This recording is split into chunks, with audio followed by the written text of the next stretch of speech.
And we're back. Episode 43.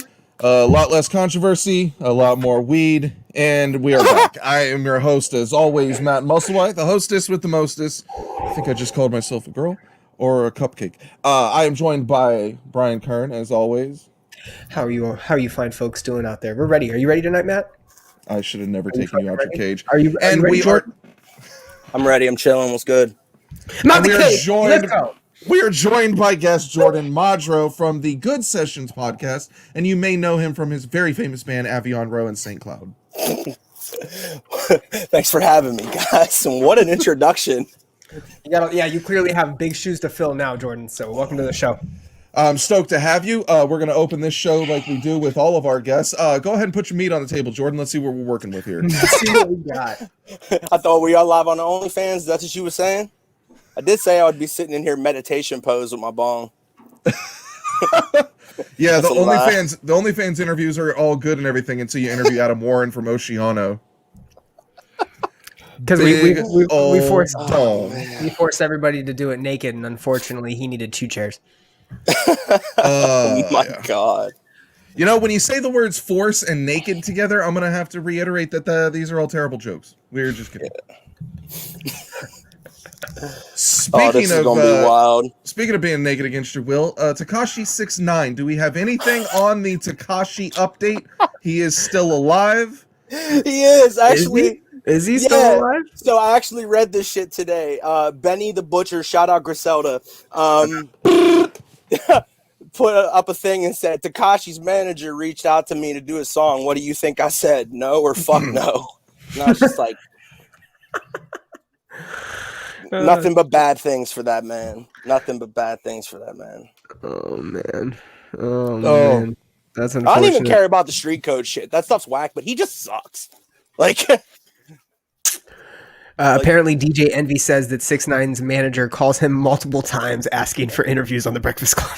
Oh, I'm sure. Because he's just dude's drowning right now. Like dude is like just trying to find anywhere that he can go to get on there and just talk shit about somebody, stay relevant. Bro, it's done. He says, shouts to Black Saw Johnny Hex. He is currently drunk as fuck.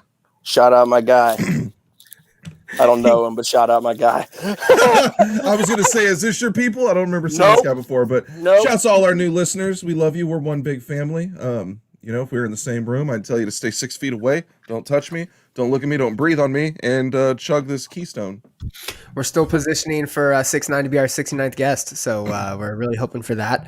We're on our 69th episode. So, hey, 6ix9ine. That is actually possibly plausible. I mean, at this rate it is. At this rate it is. I don't know, man. He's going to have to be... He's going to have to fall a little more from grace in a couple weeks if we want him to be on the 69th episode. I'm still shocked we made it to 43 episodes in a row, man. Ask Kevin Garnett about it. Anything is possible. I was listening to I Am on a Boat today, no lie, dude, and I was screaming that in Costco. I was jamming, dude. Also, real quick side note. Now, I'm on a boat has nothing to do with this, but how much does Chevelle bang? Do you guys still listen to Chevelle? You know, yeah, Chevelle is actually a decent band. They bang. They released a new track today, and it's a fucking solid banger, dude. Wow. Yeah. Their singer pointed out that this is the last new music you're getting for a long, long time. Yeah. And what's crazy, they've been consistent over the last, since they've started. Every 2 to 3 years, maybe 4 years is like their biggest gap, but they're consistently releasing music. Would you consider Chevelle to be one of the bands that bridged the gap between 100%. alternative radio bands and scene bands? Yes. I will tell you the day I went and got Vitamin R, I got 3 albums. I got Dead Letters by I can't remember the band's name right now, but it will come back to me. Nope, if you don't come up with it right now, you're booted. 1, I got Chevelle's 2, Vitamin R. 3.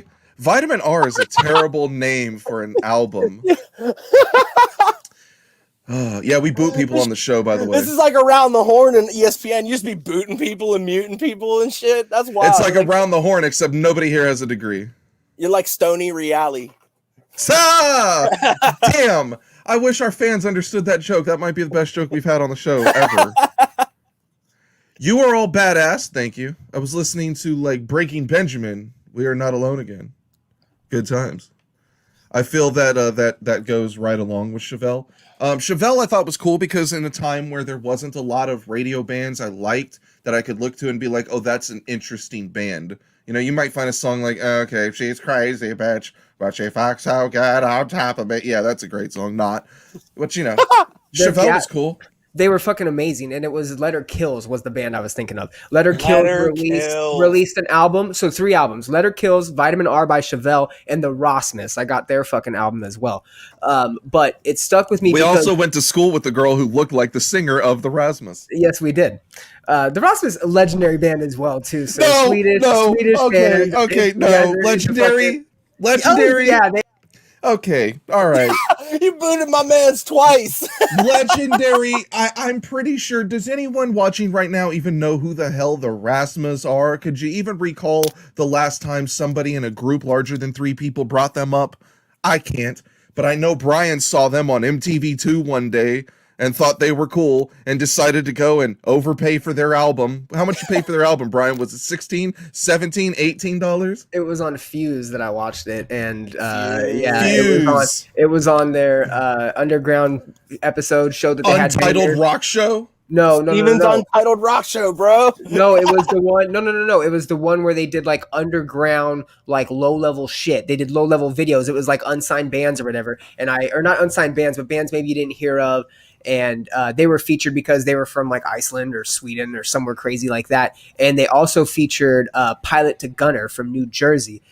Their video for Barrio Superstario, which is a fucking phenomenal song. So, yeah. During that period when you were obsessed with bands and I didn't listen to any of them, I only listened to hip hop, you would bring me these random bands.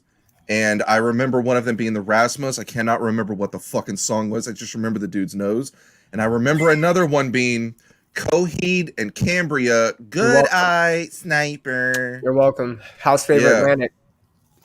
Yeah. Yeah, that one. Yep. I'm trying to think. There was some other awful stuff. What was that band that sounded like they were from the 80s? The Darkness? Yeah, dude. The Darkness. They were the worst. I hated the Darkness. But they're still cashing in off that one song. They still exist. So, funny story. When I worked in the warehouse with fucking Bartoli's, with Lonnie, Justin, one of the guys that worked in there, came in with the Darkness CD. And he asked me if I wanted it because he was into metal. We would listen to metal in the fucking warehouse and stuff. And he goes, hey, bro, do you want this? And I was like, no, I don't. And he goes, okay. Yeah, have you ever listened to this? And I was like, yeah, I have. And he goes, man, what the fuck is this? And I was like, why did you buy it? I asked him, I go, why did you buy it, bro? Like, don't you know what that song is? And he was like, no, man, I just saw the album cover and it said The Darkness, so I figured they'd be heavy, so I picked it up. This is garbage. I was floored because this dude's a big fucking burly 28-year-old bro who's jacked, and he was like fucking holding the Darkness record, and I'm like, what are you doing? I've definitely done that where I've bought CDs and regretted it. Off just the name. Yeah.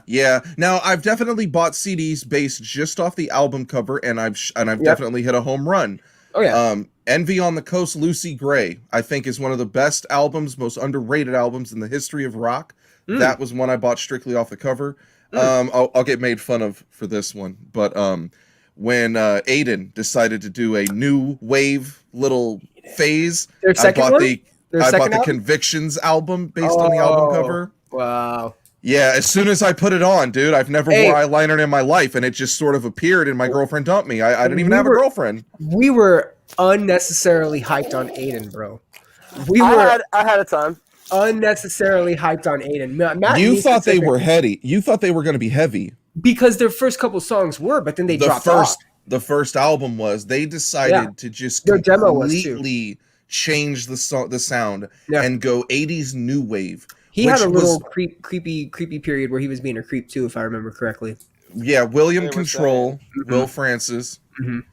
That William Control project got way bigger than I ever expected it to. There's people that have heard of that and don't know what Aiden is. Yeah. It's craziness. That's a band that no one really brings up anymore. Two albums I did that off of, Art Cover Alone, No Innocent Victim, which ended up being garbage. They're like an old school hardcore band, and I get a lot of hate for not liking them, but they were absolutely horrible. But I picked it up just off the title alone. And then I did As Cities Burns, Son, I Loved You at Your Darkest, just off the album cover because it was super dark. And that's a fucking old time. That's an all time. That's a classic. Rules. Yeah. Still holds up. Like even like this day, still holds up as one of the better albums from. I think it had on the sticker too for fans of like Emery and Berlin, and like for I think Scary Kids or something like that. And like what was crazy is this was like 2006, so Scary Kids had just dropped their like EP. And I remember like really being into Emery at the time, but they only had Kids was kind of a big deal out the gates. They were right out of They really were. As much as I enjoyed that run, I liked the band. Faces. Looking back with hindsight is crazy because you're looking at a band that was very young, underdeveloped, and didn't have all the great vocal talent you heard on other albums. But and yet they made it. How good was the self-titled though? That album was self-titled so good. is so underappreciated. And yes. Also, Scary Kids, Scaring Kids. Remember how I was saying there's no good band names? That's probably one of the best ones. Hey, and one of hands down the most creative videos of all time of them just in the band jamming out. Oh, For Darkest Hour, that is such a good fucking video. And like that made you want to be in a band. That made you want to fucking, that reminded me of like a Blink-182 video where they would fucking be just, you could tell they were having a good time, you know, for like the video for the rock show where they have the $100,000 check and they go and they fucking have a huge party all day. Shit like that made you want to be in a band back in the day. And that's the shit that you appreciated.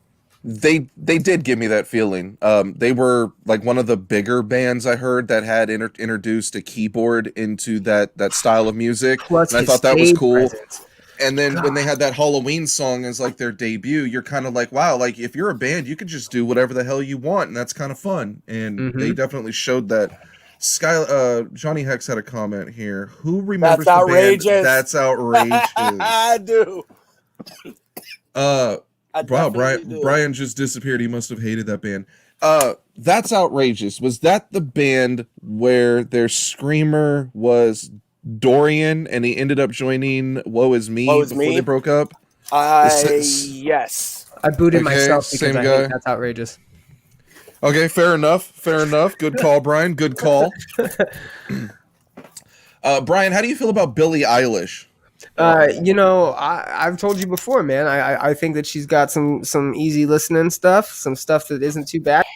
That's great. In a new interview with Vanity Fair, Billie Eilish has opened up about how she doesn't grocery shop, she doesn't know how to grocery shop, and how she has no concept of money. Yeah. She apparently her fans are kind of disappointed to get an inside scoop on the singer when they found out that she's more of a prima donna than they ever imagined. She thought a box of Fruit Loops cereal cost $35. Yeah. Okay. You hear this a lot with celebrity types. Rogan famously said he thought a thing of toothpaste was $15. You know, maybe at an airport, but. Yeah, unfortunately, that's sad. I didn't hear about this, and that's unfortunate because you would assume someone young, who seems to be up on like struggle and the real world, because that's who she's speaking to. You think she might be a little bit more mindful of it. It just came off as kind of being clueless and disingenuine. Okay, so some of the comments on social media have been shows how clueless she is to the real world. How out of touch can you be? Now, I've often come on here and questioned her authenticity because there's been some inconsistencies and things she's said and done, and it's been kind of weird. She recently admitted that she wears baggy clothes because she hates her body and she used to self-harm. She originally claimed that she wore baggy clothes so that she wouldn't be sexualized like other female artists. A lot of people applauded her for taking that stand, and now we're finding out that it's actually because she's got body issues. Do the two go hand in hand, or are they contradictory? Because when I heard this, it kind of, to me, felt like, all right, well, maybe you were lying, maybe virtue signaling in the beginning, like coming off like a little better than you intended to be by giving that reason. I mean, maybe probably didn't want to say. I mean, you say the real reason, self-harm and body issues. I mean, that's a whole different personal issue, and that's being in the public eye. It's maybe not one that you want to have right off the bat. Maybe. Have you seen the picture that we're referring to where she's... No, I don't pay much attention to her. It went viral by people who hate her and love her. It's her in a tank top. She doesn't have any makeup on. Her green and black hair's pulled back into like a bun ponytail type deal, and people are just ragging on her for the way her body looks. That she's been hiding under baggy clothes. We had no idea what she looks like, and then when they saw it, they kind of, I don't know if they were taken back or disappointed or I don't know what exactly they felt, but it became a big old deal. And apparently people around Billie Eilish were worried that she was going to start self-harming again, and that they were more worried about the picture leaking than she was. Big old deal. And apparently people around wow, whose speaker's playing me out the back? That's fine, I'm sharing it, sorry. Let's say not me. So do I boot him? I'm good. Listen, we can't be taking her that serious at the age of 20, maybe she's 19. She's obviously gonna say shit to, that her publicist is telling her, that her parents are telling her. It sucks that she's this affluent, disconnected individual, because I think a part of her appeal, if she had any, was that she wrote music that is very deep and emotional, and it seems like it comes from somewhere of feeling and somewhere of like compassion. And if the interview is making her sound this, I guess, disingenuous, if that's what you want to call it, maybe fraudulent, maybe she's just 19, doesn't know what every other celebrity we've ever heard about being out of touch with the real world. Yeah, I mean, and she's a superstar, you know what I mean? Yeah, once you're gone, once you're there, you're gone. There's no coming back to normalcy. Yeah, and she says she doesn't know how to grocery shop. That's because she can't. Yeah. Imagine if she pulls up to a fucking Trader Joe's or whatever. People are gonna be like, "Holy shit, Billie Eilish!" They're gonna swarm her. They're gonna fucking swarm her completely. Little Johnny Hex for sure hates me. Honestly, I hate people who say pineapple belongs on pizza. I don't know about belong. Johnny. I don't know about belong, but man, jalapeno pineapple pizza is some of the best shit you could put in your mouth. Besides this, dang. He edited himself. Yeah, he did. Good move. Also on the wow, stupid move. Way to censor yourself. That was wild. I try. Our lawyers Tony have been Reale muted himself. Our producers have been urging us to be more PC on the show. Definitely. And that's why we're going to talk about Swizz Beatz says that we could actually get a Biggie versus Tupac versus battle. I know what you're thinking. Not impressed. How are we going to have this? I hope it's not done with holograms. I suggest that we, dig these rappers up, prop them up in animatronics like Chuck E. Cheese, and create our own child casino with rat pizza. Rumor has it, on certain nights of the year, you can go into your bathroom, light 7 candles, look into your mirror, and say Biggie Smalls. Biggie Smalls. Biggie Smalls. And he appears. According to Urban Legend. I'm looking in my mirror right now. No, sir. Only certain nights. Again, let me repeat myself because you obviously didn't listen. So, again. I thought maybe tonight was this night. It could have been. You're not in your bathroom. Second rule, got to be in your bathroom. Third rule, 7 candles. 1 for every shot Biggie took. I don't know if that's accurate. My favorite movie is 16 Candles. Yeah, it is. I don't know how we're getting Tupac. I'm assuming it's going to be hologram. So we're going to have hologram Tupac, Bloody Mary, Biggie. Who wins? Man, I don't even know. Well, that's the thing. A lot of these versus battles is not necessarily about who wins. It's more about just putting out a decent showing. The stipulation of this one is the loser gets shot again and has to forever be away. And the stipulation is the loser gets shot by Diddy. Oh, like the South Park episode, vote or die, motherfucker. Second South Park reference within the same topic, by the way. It's one of my favorites. But here's the problem. Here's the problem I have with them doing that. Like, it's a great idea. It's cool. Like, it sounds awesome on paper, but like the verses it's usually the artist picking. They're like, I want this song on there because I think this song had whatever impact. Like, it's just gonna be other people making a fucking Biggie playlist.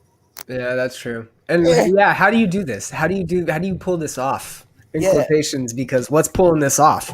Yeah. Are people expecting holograms? Like, the components of a versus battle are both artists face to face in a setting in front of people. And so, with They both participants being deceased, how are we doing this, guys? They What's even up? said if they can get Gucci and Jeezy in a room together, anything is possible. They really meant that shit. Kevin Garnett is just. Maybe we should name this episode Kevin Garnett because I feel like anything is possible. That's what he said, though. That's exactly what Swiss said, though. He's like, if we can get Gucci and them in a room, anything is possible. Like, I guess. Yeah. Are you guys saying anything? Anything. It's like Chad Henny-thing. Oh my god. I was so happy to see that. I don't think any of our listeners understand that. But yeah, shouts to Chad Henne. I know you know. I know. I'm definitely not shouting out the University of Michigan. But if you know, you know.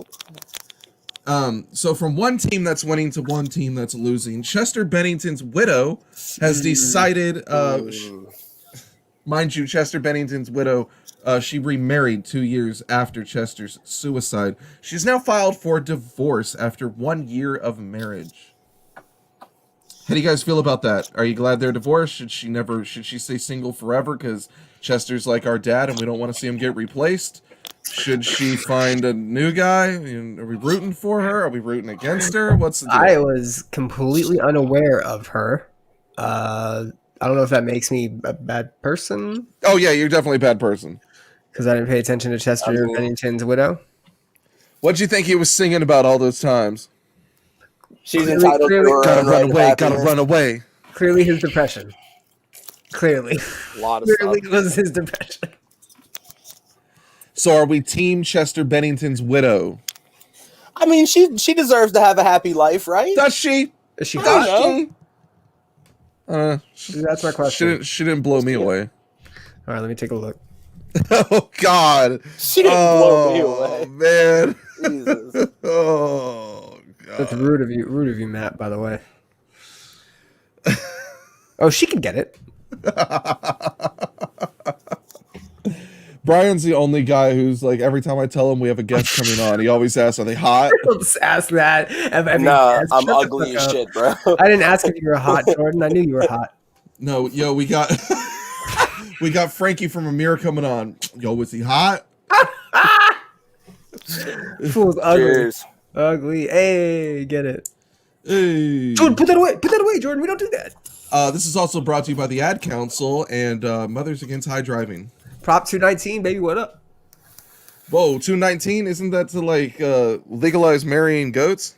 No, that was medical cannabis back in. Oh, I just thought it was about time that somebody should, allow Tom Brady to get married. Hey. It's so stupid. Oh. Boot yourself for that one because that was retarded. All right, what do you want to talk about, Jordan? Now that we're in charge of the fucking show, what do you want to speak on? Oh, Well, I remember my first time smoking weed. Yes. Yeah, got me real quick. Hey, you got COVID, bro. Yeah, what's up with that? Huh? You got COVID. What's up with that? Yes. Well, I'm not. I'll confirm that tomorrow, but I probably have it. This actually isn't the interview portion yet, so you can't ask him that. Oh. I mean, it's all right. It's out there. Oh, what did you just do to your mic? Because now you Yeah, sound like you're you're clicking all bad. Oh, really? Yeah. Yeah, you sound like shit. Hold Yeah. on 1 second. Yeah, leave and come back. It's his headphones because he said he had to charge them, I think. Yeah, it's your headphones. What you got on this docket, B? I have one more bit of news that's hilarious, and I know Jordan knows a little bit about it. So, what We'll wait for him. did you have something that I didn't know? There's a lot of shit I didn't pay attention to this week. Oh, I know what I wanted to bring up. Kanye West. We haven't had Kanye West news every single week. This week he went viral because a video leaked showing him yelling at Chance the Rapper. Now, as is anything, is tradition with anything Chance the Rapper, I didn't listen to it. I didn't watch it. So you're going to have to fill me in on what happened in the video and how bad it was. I'm going to have to watch it because I didn't watch it. So. Jordan watched it.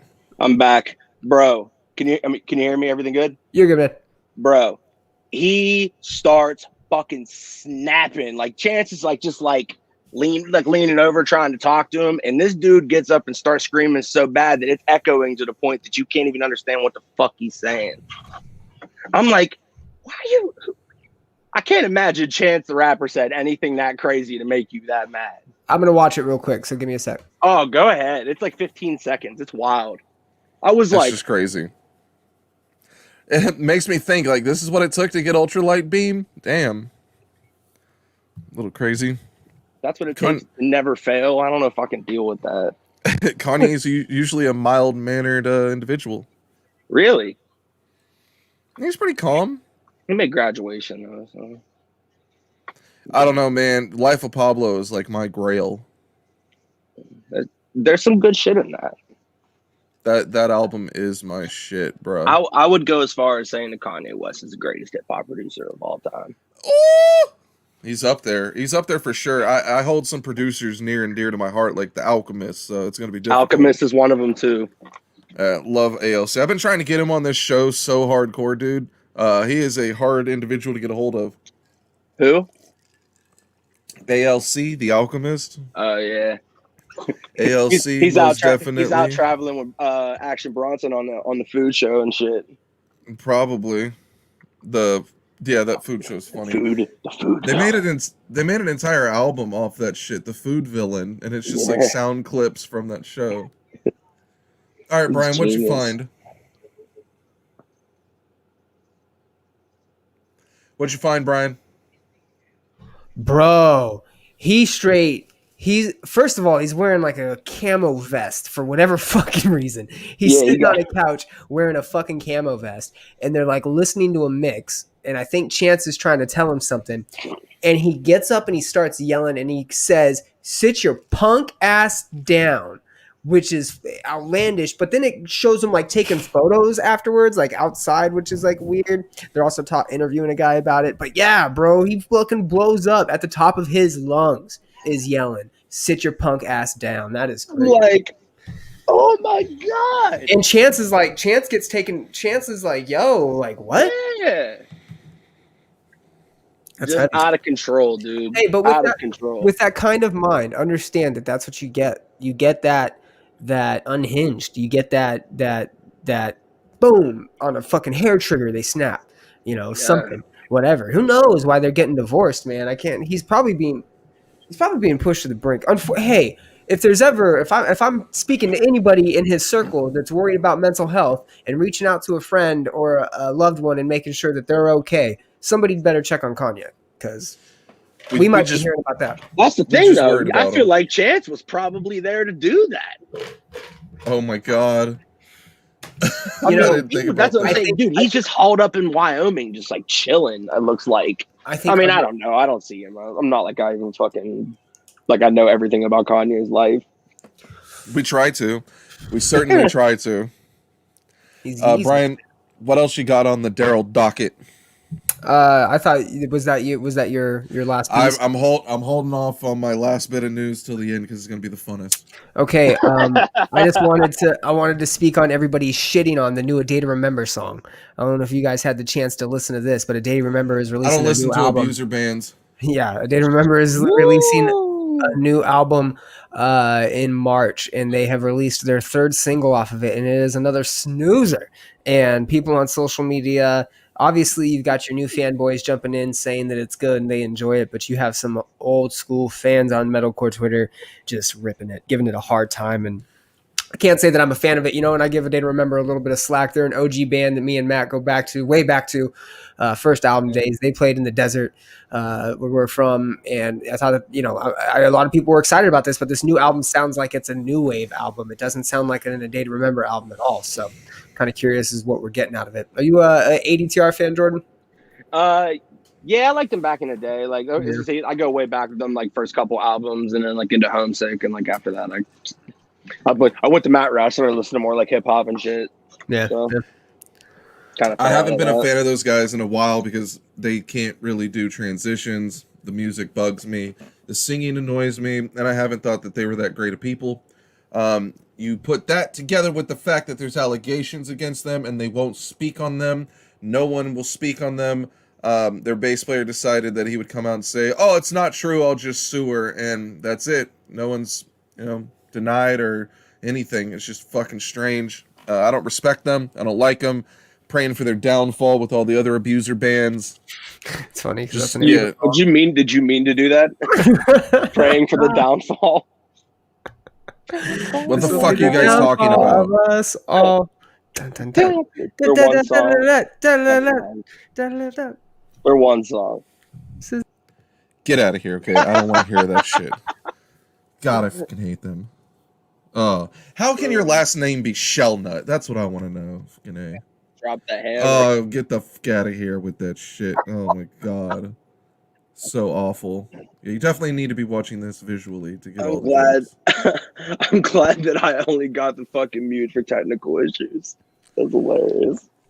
Oh my god. What else you got, Brian? What other albums are coming out that I'm gonna hate? Oh, that's it. Just that was it? Just a day to remember. Just a day to remember. All right, yeah. Yeah, you can look for that. Justin Jack had a really good quote on that album. I need to see if I can find it because it was up on the Instagram. Where is I do have another piece for you. Where is our boy Justin, by the way? That's a good question. Have we checked the dog shelters? Have we heard about the 15 plus people that have come out with allegations against T.I.?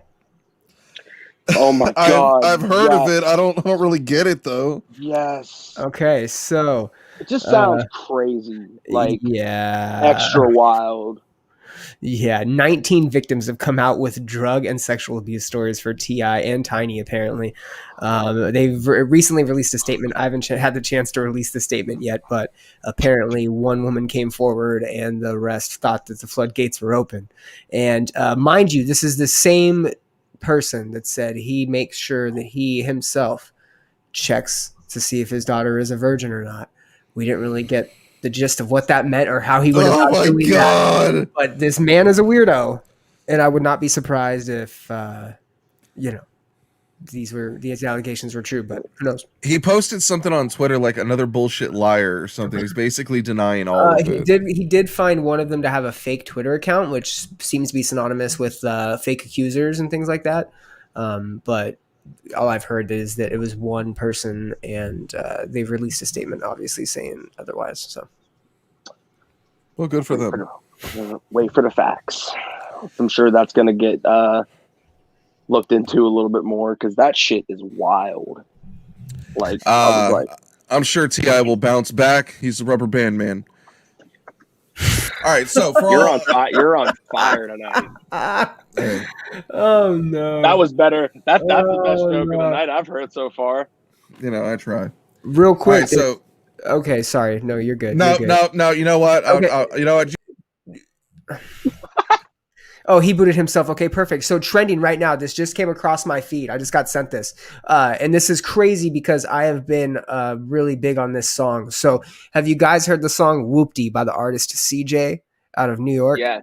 Okay, yeah. Yeah. Blue cheese. I swear I'm addicted to blue. Yes, blue cheese. I swear I'm addicted to blue cheese. Right. Okay. So anyway, that Pop Smoke wave. He's got 2 songs, and the songs are pretty decent. Right. They go hard. The beats are really good.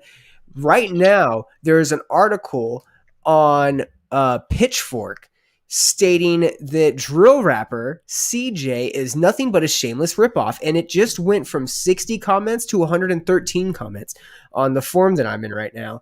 And so apparently people are calling him out. Just a quick little sum up. It looks like that he's, I don't know, just a sham, I guess. I don't know. I'll get some of the details on it, but that's kind of depressing because I was like, okay, cool, a fresh take on is this some fresh songs? I kind of liked his flow a little bit. His whole line about getting in the chopper and fucking, it's a dope song. I enjoy it, and it's a vibe. But like it just to me, like I heard it, and I was like, oh, this just sounds like somebody's trying to carry on the Pop Smoke vibe. Like Brian likes to listen to that song while he's bagging up. So in other news, there was a hilarious story that was on Dr. Phil. A woman brought her friend on the show because she was worried her friend was being catfished online. Her friend swears that she's been having a text relationship with Motley Crue frontman Nikki Sixx. She took it a step further when she said that she was also engaged to Poison frontman Bret Michaels. My question to you guys, have you ever been engaged to Bret Michaels? Can't say that I have. All right, now that we move past that, this woman legitimately thought she was speaking to Bret Michaels and Nikki Sixx. I just assumed that she was stupid or crazy or something had to be wrong with her. They showed the text messages, and the English was so poor that to me it insinuated that this is probably someone outside the US who doesn't know English well and is trying to operate some sort of scam. She did send them money, which I thought was stupid. Why would you ever need to send a rock star like that money?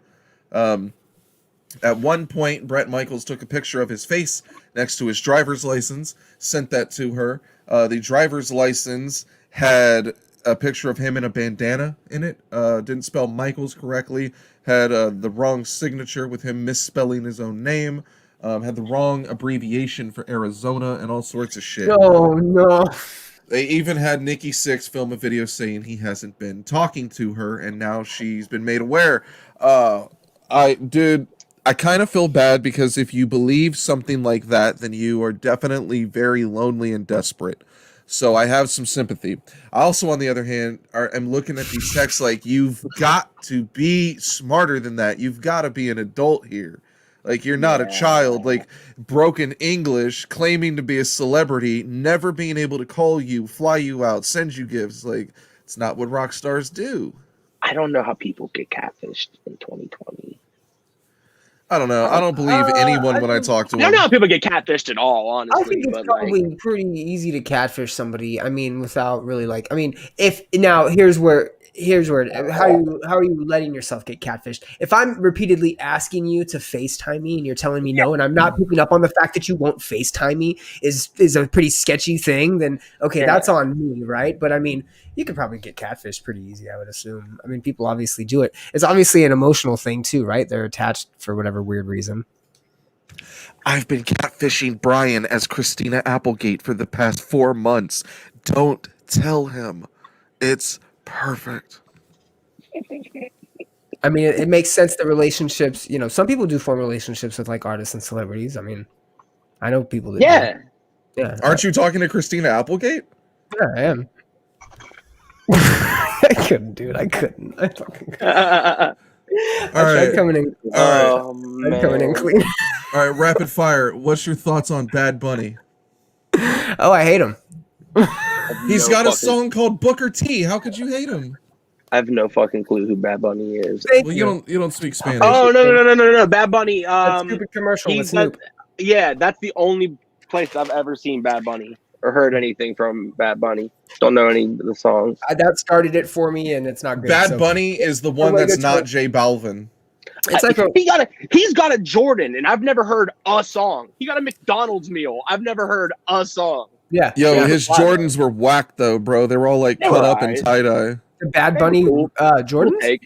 Yeah. No, the J Balvins. It was J Balvin that had him. I get them mixed up because they do songs together. So, and I don't speak Spanish. It was an interesting take. Would you guys ever catfish somebody as Bret Michaels or Nikki Sixx? Oh, I have. Oh man. Oh, I have, and the chick ended up on Dr. Phil, so I had to stop. They contacted Nikki Sixx, and apparently his lawyers want to get in touch with me. God damn it. Oh. All right, Jordan, did you review any new music for this week? So it's funny, actually. So I actually went and looked through like the releases of the month when you sent me something, and I looked and didn't find a fucking thing, except I noticed that Madlib put out an album. Just dropped an album, yep. The one I hadn't got around to. I went and jammed some of it, and it's dope. It's Madlib's dope. Like, dude's one. Madlib is dope. He's another producer that's up there for me, like in hip hop. Did you like the Madlib Freddie Gibbs album? Fuck yeah. Bandana is a classic. Freddie Gibbs is freestyling over the instrumentals. He's released a couple. Yeah, I heard one of them. It was sick. Yeah, it's pretty good. Yeah, Gibbs is dope. I'm sorry to say you probably heard him. He does all the songs with Griselda, with Benny. Yeah, Gibbs does a lot. He's also all over the GTA soundtrack, so I dig that a lot. There was 2 albums that I missed from last week that ended up being decent enough for me to listen to that I enjoyed. So I'm just going to say number 2 album of last week. An artist named Logic 1000 released You've Got the Whole Night to Go EP. This is an EDM dance EP. It's fun. It's groovy. It could be in the background of a dance club. It's like some retro vibes, but it's mostly modern. It's good buffer noise if you're doing a bunch of cocaine or incoherently talking to women. My number one album of last week is definitely going to be... Oh, yeah, totally. This is going to be Brian's new celebrity crush. Number one album of last week, Maggie Lindemann. I haven't figured that out yet, but damn. Super cute emo girl that is about to be the new Avril Lavigne. She's mostly pop rock. She's bending genres on the album. She's got a rap song. She's killer, dude. We're talking like some really fire female artists coming on strong for 2021. So far, the two best releases I've heard this year, solid releases, it's going to be Maggie and Ash Nico. So women are killing it right now, y'all. Get over it. Hey, she's a cutie. Yeah, I'm really digging her. Every time I bring her up on Twitter, people are like, oh, I love her music. I think she's going to be huge, man. Real good singer-songwriter. What's crazy? Oh, she's from Dallas. She's from Dallas, but I think she might have moved around a bit. She has a really good EP. The music is more mainstream, active rock, and I think that's a good business decision because she's got the talent, the look, the voice, the songwriting that she should be a huge artist. But what was crazy is that you could remove all the music, keep her vocal structure the same, and add in heavier riffs, and it would still be a perfect album. She's really good, and I think she's going to just skyrocket from here, man. I pretty much everyone I know that I've shown her a picture of her, they think she's like the cutest thing on the planet. So that was fun. Albums for this week, I got 3 that I'm going to put on my top 3. Sadly, Weezer did not make the cut. I put the very first song on, I made it 16 seconds, and that was it. Sorry. About how much I made it into the MGK record. Ooh, yo, at least you took the plastic off. My number 3 album of this week is going to be PARTYNEXTDOOR Colors. Lots of filters, vocoder, reverb, echo. Some of it is actually pretty cool. It's like Diet Travis Scott. So check that out. It's like Diet Travis Scott. That's the worst. You know, it's like that would be PARTYNEXTDOOR. You might remember him as the guy who was sleeping with Kehlani, R&B star, while she was dating Kyrie Irving, and he Instagram lived it and messed up Kyrie's season. I vaguely remember that. I also remember Party from the Drake records and the Kanye records he was on. I feel like PARTYNEXTDOOR and Nav are like Diet Travis Scott because they have similar beats and styles and filters, but Travis just oozes cool. He is just the coolest dude. Everything he does on record is just cool. He sounds cool. The beat is cool. He says cool stuff. PARTYNEXTDOOR is almost there. He's almost cool. And then Nav is like, he has the beats, but he just says the most basic monotone shit that he's not ever cool like Travi. See, the cool things about Travis to me is like, he always you always go look at their credits. He gets the coolest people in rooms for sessions. Like the one song is like him, Frank Dukes, John Mayer, and The Weeknd or something. Like they're like all on the same fucking song. That's just one song. Like you're just like, bro, he does that, and the melodies are always good, and he just has a sound. So like, and he just keeps getting cool. And then now he's just fucking killing the fucking shoe game, and this is.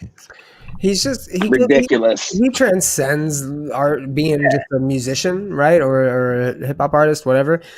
Whereas I think PARTYNEXTDOOR is always going to be just known for his music, right? Where Travis Scott is known for his collabs, his art outside of music, his clothing, shoes. I don't know if this is actually true. Did you know the vocalists from Butcher Babies are former Playboy bunnies? A friend told me that. I have never heard that, and I know I've looked at their Wikipedia, and it probably should have said that. I don't believe that, but I don't know for a fact. Jamie, can you confirm that? Oh, I'm talking to no one. We don't have a Jamie? Okay, thanks. Dro Rogan. There we go. Dro Rogan. I see what you did there. Oh, you're funny. My number 2 album of the week is going to... I actually have the fact behind that. Okay, bring it to me. Suck it to me. Carla Harvey, the singer-songwriter for whatever that band is. Yeah, Butcher Babies, landed her first Hollywood gig as an entertainment reporter for the Playboy Channel. So it doesn't necessarily say that she was a playmate, but she did work for the Playboy Channel for entertainment, the entertainment reporter. That doesn't even mean she got naked at all. If she was a host, Yeah. hosts don't get naked on the shows typically. Probably a fun gig though, I'd imagine. She appeared in Hustler's rap porn compilation Snoop Dogg's Doggy Style, but did not do any scenes. She was just a featured dancer. That's about as risky as she gets. Sorry, Can guys. I just say that when there is a woman involved in music or entertainment, there's a million rumors about her. And when it seems like when it comes to females, the rumors are just perpetrated by dudes that there really isn't truth. But then when you look at rumors about she was naked. She performed as a nude model in several softcore theater features under the alias Bridget Banks. Okay, so if we have any serious creeps that are looking and have access to torrents, I'm on it. You have a long night of downloading movies ahead of you. Oh, Jamie, you're already downloading that? Okay, good. Got that. All right, good. Oh my god. That's just crazy. Thoughts on the band 1,000 Foot Crutch? I get them mixed up with 12 Foot Ninja. I remember them, but I can't remember a song. But I'm like aware that I've listened to them. Yeah, there's a lot of bands like that for me. Like, oh, I know I listened to them, but nothing stood out, so you must not be good. Number 2 album for you, my guy. All right, my number 2 album of this week is a band called GoatGirl. The album's called On All Fours. This is something that you would hear on Adult Swim, something you would listen to in rose-colored glasses, on an acid trip-soaked shag carpeting. It's perfect to listen to on a Walkman in your uncle's old Astro van. My number 1 album of the week is going to be clearly a favorite among both of you. I mean, everyone's heard of this artist. My number 1 album for this week is Maluma, 7 Dias in Jamaica. That means 7 days in Jamaica. Full of island flavor and reggae influences with positive vibes and cool hooks. Apple Music lists it as Urbano Latino because it is in Spanish. That might be why you guys didn't pick it up. But killer record. I actually really enjoyed it. It's totally positive. It's really chill. It's like reggaeton, basically, like the new age wet reggaeton. Yeah. Fire. So go check that shit out. You don't need to understand it to know that it's fire. Yes. It transcends. Okay, well, I guess my music reviews are clearly going to just hide in the shadow of yours because those were clearly 3 of the top of the week. My number 3. What happened to Finger 11? I don't know. Does anyone know? Does anybody care? Yeah, does anybody care? Somebody get back to me on that's the last question you're getting from him. He's gonna be like, fuck you guys. My number 3 album. My number 3 album of the week. He kicked himself. Is gonna be Alchemist Carry the Fire, his short 9-minute instrumental EP. This is an audio representation of the trek that the 1984 Olympic torch went on from the East Coast to the West Coast. Yeah, I've always wanted to know what that trek was like. Now we're gonna know audio style, bro. This is fucking dope. I didn't get it. I don't understand why it's only 9 minutes long. I don't know why he did this, but he announced that he was going to do it a couple weeks ago, and sure enough, he did it. It's called Carry the Fire. I honestly didn't know what was going on. I put it on, and it literally 10 minutes later, it started playing something from The Price of Tea in China. So I thought I put it on just like a regular shuffle, an accidental shuffle. So I replayed the album, and I was like, "What? It's only 9 minutes." Yeah, that's the album art for it. Born raised Awesome. Los Angeles. And it starts off with a radio broadcast announcing the fucking torch being carried from fucking one end of the states to the other over 84 days. Over 82. the summer, 82 days. That's awesome. And, yeah, so that was number 3. Just I feel it almost just warrants like a participation. Yeah, I feel fucking love The Alchemist. I feel it's almost just a participation nomination, but it's good Okay, enough. I want to change my entire list and make it just this. It beat out Anna's Okay's most recent album, Aurora, which is my worst album of the week. Anna's Okay is a German metalcore outfit. Probably I thought it was pronounced Anai Soke. Yeah, probably. They're most famously known for their Michael Jackson cover EP, where they covered hits such as Annie, "Beat are It," you okay? Are you okay? "Scream." They didn't cover that song actually, though, so that's kind of funny. This album is just god awful. They follow the style of Fit for a King. Changing their sound and failing? Yes, Barry Tomorrow. In Heart's Wake, fucking North Lane, but they're not doing a good job at it, unfortunately. I didn't know that they were Australian too. They're not. They're German, I said, so pay attention. They're not doing it good at all, though, so we can just pass on that album. My number 2 album, Matt may appreciate this, Chip, UK rapper Chip. I discovered him on albumoftheyear.org. Oh, yeah, my Chip. I know Chip. He has he has an album called Snakes and Ladders. Snakes and ladders, mate. Snakes and ladders. Hey, honestly, it was the first hint of Chip that I ever got, and I enjoy it. UK hip hop, 21-song album. yeah, and for UK rap, I know Matt's real into it. I am familiar with UK battle rap. Proper rap, mate. Pucker. I watched proper a lot pucker. of the. I watched a lot of the underground battle rap streams that were on the Twitch channel. They were on the old battle rap channel. What's going on here? So I don't know many hip hop artists out of the UK, but Chip apparently is. People are praising it on Reddit, on Hip Hop Heads. JME, Skepta, D-Block Europe. An average of 83 out of 100 on albumoftheyear.org, so it's pulling really good user ratings. It has over six mainstream ratings on Album of the Year, so it's pulling some pretty decent reviews, and I did enjoy it. So Chip is my number 2. And my number 1 is Austin. I'm just going to call him Deathcore because that's probably the best way to describe him. Portrayal of Guilt. I'm actually going to recommend that we have them on the podcast. I found out about them just today. They've been around since 2016. They put out a brand new album called We Are Always Alone. They're a 4-piece and they fucking shred. They sound like a Converge. You want to maybe throw in some old Oathbreaker. They got some fucking dope. It is not often you compare I say this lovingly, a local band to Converge. Yeah, you had me at Converge. I was like, wait, what? Hey, check them out. It's a fucking great album. It's called We Are Always Alone. They're here from Austin, Texas. I highly recommend we have them on the show. They're my number called Portrayal of Guilt. Portrayal of Guilt, yes.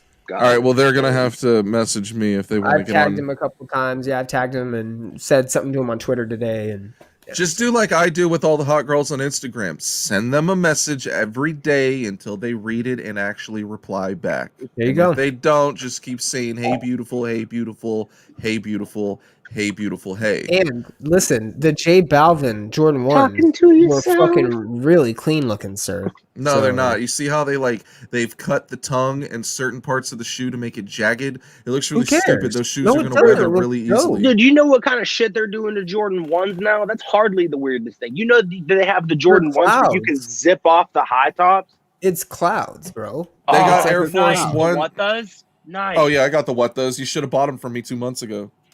I had 5s. I don't like them anymore. I wore them for a music video and traded them in for my Cactus Plant Blazers. I love 5s. I also love the LeBron 17s. Also, you know what? I don't like Kyrie, but I love his shoes, man. They are comfy as a mug. You don't like Kyrie? I hate Kyrie, but he makes some damn good sneakers. Are we going sneakers right now? Get them, dude. Get them. It's strictly a visual gag. Get them. Hold on. I'll bust out a couple because these are these are only like my prizes. Shout out Garment Revive. Dude, when me and Jordan were hanging out every day, I didn't have any good shoes to flex on them. Yo, real quick. I didn't either because I wasn't into it at the time. This is like a new thing for me. Johnny Hex says, have you heard of Etienne Sin? It's so grin. Right. Etienne Sin, yeah. Why have I heard this name? What is this? That's the dude that we were talking about with fucking Mikey, wasn't it? Etienne Sin. He did this shit with Jordan Blake. Back in the day, they had a fucking band together. He's like kind of Indian looking, super emo haired kid. Look him up, you'll recognize him. Etienne Sin. He's garbage. Etienne Sin. I was gonna say I don't know why the name sounds familiar, man. I got thrown off by that. Look it up. You'll recognize it once you look it up. He was in a band with fucking Jordan Blake for a while. Oh man. Oh, shout out 14-year anniversary of fucking at the Skylines, or not at the Skylines. Fucking so stupid. Skylit Drives. Skylit Drive. Fucking the EP. All the band names are so much the fucking same. You were just like, I don't know. They're all the fucking same, man. Jordan actually posted that on Facebook the other day. He's like, "Yo, 14-year anniversary of fucking whatever their EP was that he was on. The only album he was on." She Watched the Sky. Yeah, he's still chasing the. A lot of bands are. Skylit Drive. Should we get to the interview portion of this podcast, or you just want to end it? I mean, we don't really have to like hold later, up any Jordan. end of Hey, the bargain. appreciate you being on the show, Jordan. Peace out, later, brother. No, I was gonna say Matt got the flex of sneakers. I got to flex mine. So then, let's go. I'm out on. All right, what do you got? What do you got? What do you got? Right. So I only got 3. We got God. the blue tint 350s. Yep, get it. Those are Adidas. They don't count. Those were the first ones. Yep, Yeezy. And then traded in. I got my 5s. I traded them for these. They're the Cactus Plant Flea Market Blazers. Okay, you downgraded. Oh my God, they look like Simpson shoes. I'm about to trade these though. Probably. I've had my fun with them. And then I just got these from my homie. Like I said, shout out Garment Reva because he usually hooked me up with these. But the Grays, the Dunks, the fuck I forget what blues they are. But shout out, these are the illest shoes. I like those. The Dunk is coming back, man. I like the SB Dunks. They've been doing some really cool additions for the low cuts. I own a pair of high top Dunks. Gotta say, probably the stupidest shoe I own. They're not built like any other high top Nikes as far as comfort and movability. It's all about being a very flat bottom for skating, which is pointless to me because I don't fucking skate. So I definitely shouldn't have bought those shoes. Well, dude, nobody that wears Dunks anymore skates. I mean, like skaters still skating them and shit. Like I've been seeing people be like kick flipping in their fucking Ben and Jerry's. I'm just like, you can't kick flip in the Ben and Jerry's, no! dude. Oh, dude, people are out there doing skating. I've seen like people do like that the picture and hashtag wear your Dunks in my like feed on IG, and it'll just be like people skated the orange Grateful Deads. I'm just like, man, the people furry Grateful Dead in the ones ocean and their Dior's and shit. I'm like, bro, y'all are fucking wild. I couldn't imagine. They made not Air Force. They made Jordan 1s that had there's a term for it, where you scuff up the shoe to reveal a new colorway. They purposely made them to be scuffed during skating, and they've made like 2 or 3 pairs of those so far. Yeah, like the LA to Chicago's, like the NYC to Paris's, and then there was like, I think there was another one. Oh, like the Lance Mountains, like the go from like red to blue. Shit, yeah, like you Nigel scuff them up and they Sylvester's change are color. Purposely fucked up. Yeah, they're kind of cool. Them are like one of my favorite ones. I'm definitely trying to come up on those. That's a weird thing that I've gotten into in the last year because it's like not really in my character, really. I guess I've never really cared about shoes, dude. I love shoes. Yeah, now I'm just like, if I can get something cool, I'm like, I always try now. Bro, yeah, I got the Jordan 35s with the fucking Bayou boys. I got all that shit, dude. Like 35, them are wild. Yeah, dude, they fit very strange on the heel, but I just wanted them. You know, they're futuristic. I assume they don't fit as good as other Jordans, but they're whatever. I'm super stoked to have you on the show. You've been one of my buddies since we hung out every day on that Summer 16 of Vans Warped Tour. I met you when you were still playing with Avion Roe. Hung out with you guys all summer. That was a good time. Was kind of disappointed to see the band get tanked by the label and then break up, but all good things must come to an end. I mean, that's why I killed my ex-wife. Just kidding. We don't encourage any of that shit. Yeah. Man. We go hard, Jordan. We go hard. I know. Y'all are wild. We kid. What is the Good Sessions podcast? All right. The Good Session podcast. So, like, it was strange. So, like, within our friend group, like, we were all kind of, like, separately hanging out within, like, a 24-hour time. And my one friend Torian, who's on the podcast, I've known him since I was like 6, said he's like, dude, we should start a podcast. And I kind of really didn't think much of it. I was like, yeah, that would be dope, but like, how? So I was like, just me and you. I was like, I don't know. Like, it wasn't like, it didn't cross my mind as something I really wanted to do. So then I went down. I was hanging out with Brett and Corey, the other guys on the podcast. And Brett had said something. He was like, dude, it'd be cool to start a podcast. And I kind of looked at him. I was like, you and Torian both said that. And I was like, is this something we should just maybe do? And we gave it a test run and it came out cool. And like, it just became really easy and natural. So we just kept running with it, and like it's had good reception so far. Good. So is it named Good Sessions because like y'all blaze or what? Yeah, I mean, that's kind of like honestly, because that's really how we hang out. Like, I mean, we hang out and like we just chill, blaze, watch, whatever movies, whatever hockey game is on or whatever. No wonder me and you are so cool. Where cool. Where are you hosting it at? Is it available Just on all platforms? Yeah, so we're up on Apple, Apple Podcasts, Spotify. Oh. We're starting to figure out like the YouTube streaming and all that stuff. We're starting to do like Twitch gaming streams with us. All of that's at Good Session Podcast, by the way. The Twitter is at Good Session PC. But we're on like iHeartRadio and all that. So like we're starting to like get on all the platforms and try to get the name out there, but it takes time. What is the podcast about? Like ours is pretty much exposing predators, shitting on bands, music, entertainment, gaming. That so like we kind of like keep it about current events. We try to keep it all positive. We don't really want to talk about any bad shit that's going on in the world. Let's be real. We all know the world fucking sucks. Like we get it. So like, but like we go on there and like I said, like one episode we're gonna talk about. If it's a Christmas episode, we talk about Christmas music, Christmas movies. What was your favorite of all that growing up? Or we could reminisce about favorite video games or movies, music. Like it's really broad because we're really broad people. We just talk about a lot of different shit, I guess. I don't know. That's dope, man. The show's really broad, but you don't have any broads on it. Nah, just a bunch of dudes sitting there smoking buds early in the morning. Dudes talking about whatever.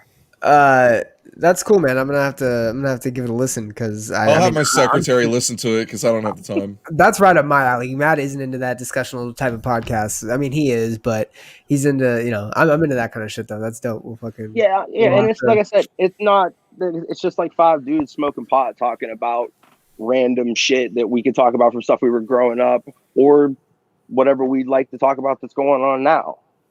So I'm just really into niche genres of podcasts. So lately I've been only listening to serial killer podcasts from South America just so I can really get my shit down. There's a lot of great untold stories there, untold. I was gonna say you and everybody else, and then you said from South America. I said, wow, that's really specific. Snitch, bro. Only because there's so many from South America, because there's so many prostitutes and street people that they just kill at will and they never get caught. But anyways, that's for another time. This is episode of I Hate the Scene is also brought to you by the Travel Association of South America. Travel to South America today for low prices. I want to get a little by the Green Inferno. I want to get a little drama and gossipy on here. So let's just cut the bullshit and start talking shit.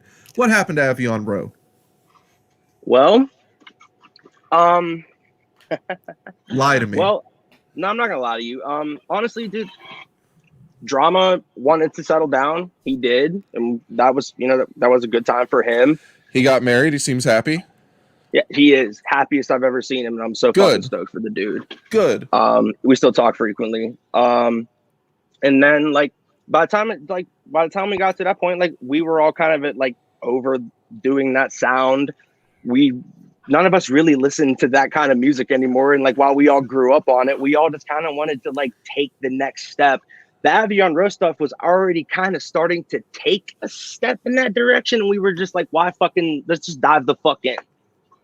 There were numerous routes you could have went musically as far as your next progression, because it wasn't very defined, you guys were cut and dry this type of band. But you have a point there. I met you guys and then got the CD and started listening to it, and I was kind of taken back because you didn't speak about bands that sounded like you. It didn't seem like you currently were listening to bands in that scene, and that is always funny to me. There was a band I toured with. Their early work sounded like Panic at the Disco, and you could tell they eventually got over it, stopped being kids, and started making more pop rock music. People don't understand that being in the crowd, but you're the guy that has to play those songs every fucking night, and they get old. What is it like progressing sound in a band? Well, I mean, it's just like growing up. I mean, even if you're not writing, your music tastes change growing up, and bro, like you're sitting. I mean, we're sitting there writing screamo shit, and like I'm not angry anymore. Like, you know what I mean? Like I'm not young. Like I'm not. I Fucking relate mad so anymore. hard like, to that. So like, how can I fucking put all this angst and emotion into screaming when like, bro, I don't feel that shit no more. Like, so, and it wasn't even just me, because, you know, it wasn't even my idea. You know, we were talking about it, and we were talking about our songs having the pop sound, and, you know, we all talked amongst each other, and we were like, just go on. And like, we did. Man, fucking God forbid you fucking break the hearts of emo kids because you want to change your fucking style, you know? Like, good for you guys actually wanting to progress, and yet kids are probably crying into their sweaters because I mean, like every once in a while too, you see like we'll post something on the Sant Cloud and people will just say something like, "When's there going to be new Avion Roe songs?" And I'm just like, "You gonna wait a while." Why don't you go tag Avion Roe on Instagram? Oh wait, you can't because their account doesn't allow that. Because I already tried. I don't know. Avion Roe's Instagram will not let you tag them. Like, they want to be dead. Dog, you know how out of touch I am. I didn't even know that. Yeah, I found that out. I'll look into that. That's strange. What's crazy to me is there's quite a bit of bands. I would say maybe not millions, but there's like thousands and thousands of bands that are in that position that Avion Roe is, where they have like an album, or in their case, you know, of like 5-song EP that's floating around that's decent music, but the band's already disbanded and done, and there's no promotion, no one talking about it to go and hear about it. But there's so many great releases from bands that are already like dead and gone now. God, shout out Valera.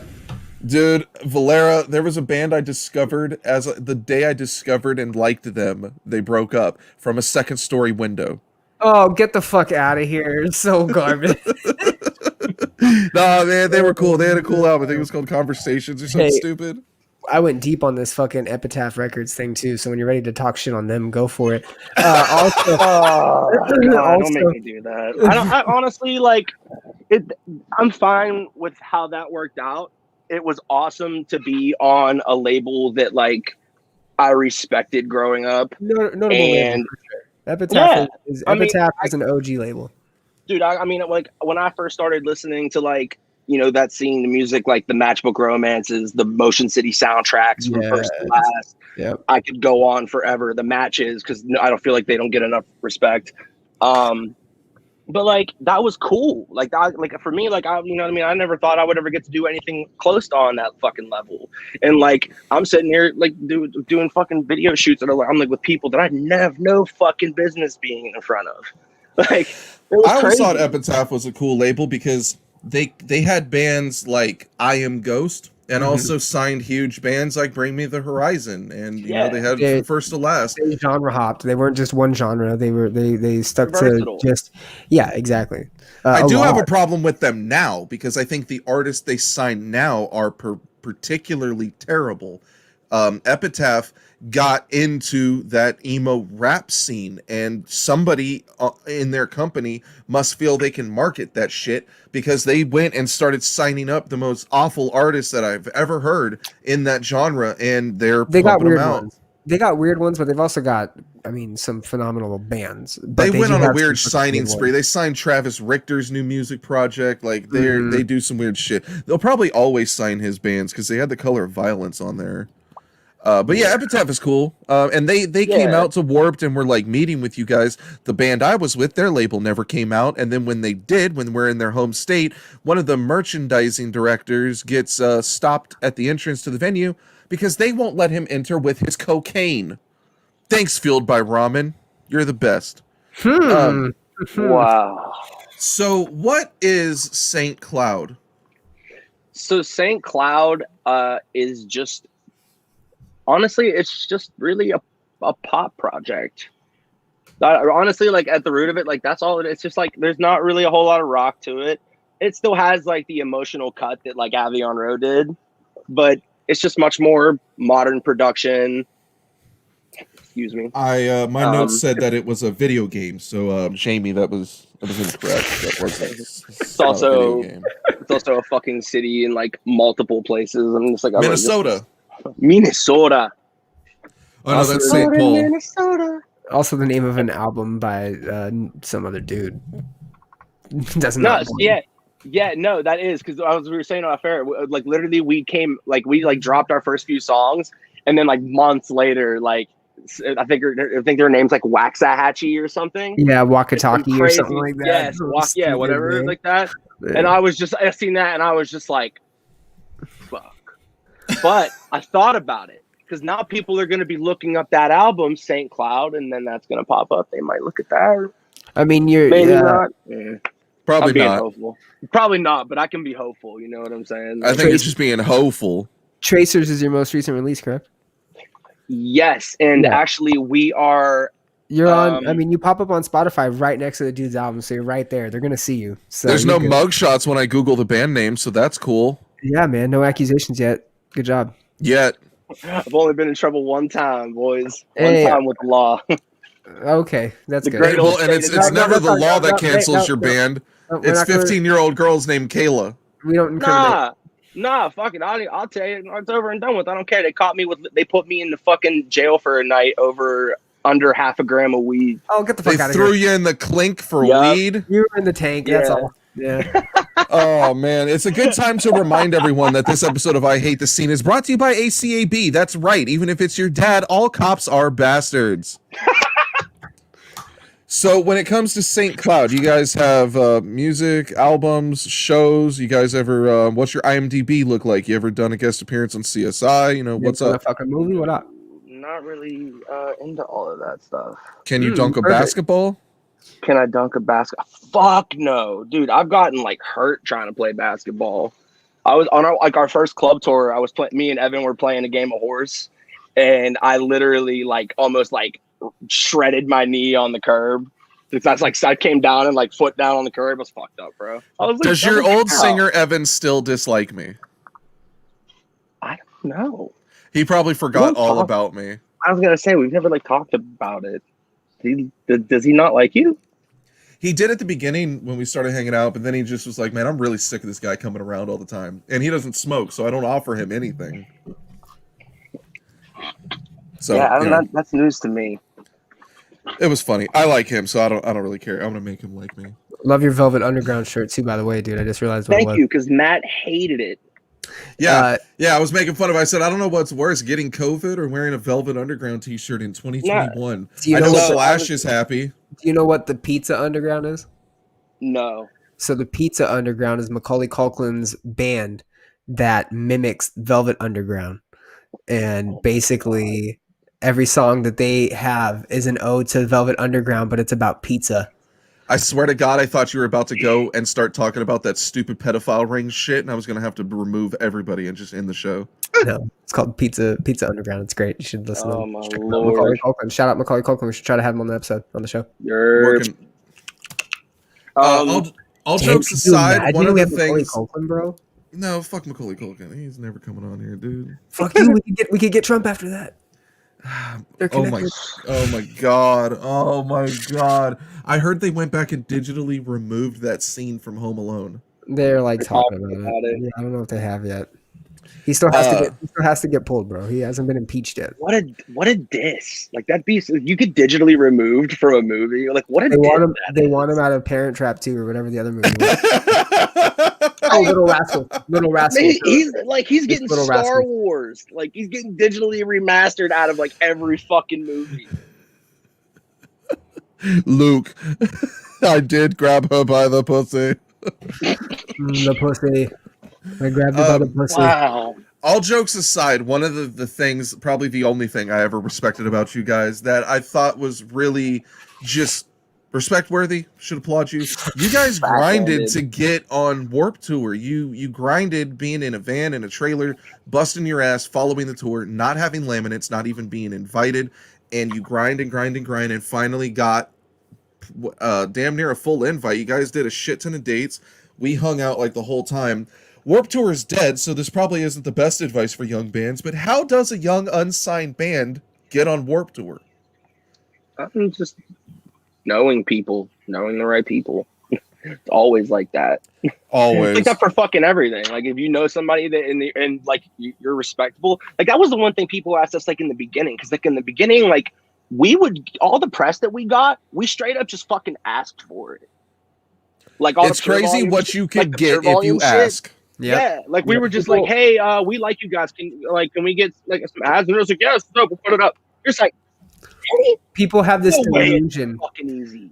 People Like- have this delusion that stardom or like fame is because you're being sought after, or that if you're going to blow up, it's because someone discovers you, because everybody hears these stories. And no, actually, you just got to go out there and ask some questions and ask for even some help or some advice along the way. And people will give it to you again if you're respectable and you're yeah, and that could, because hard worker.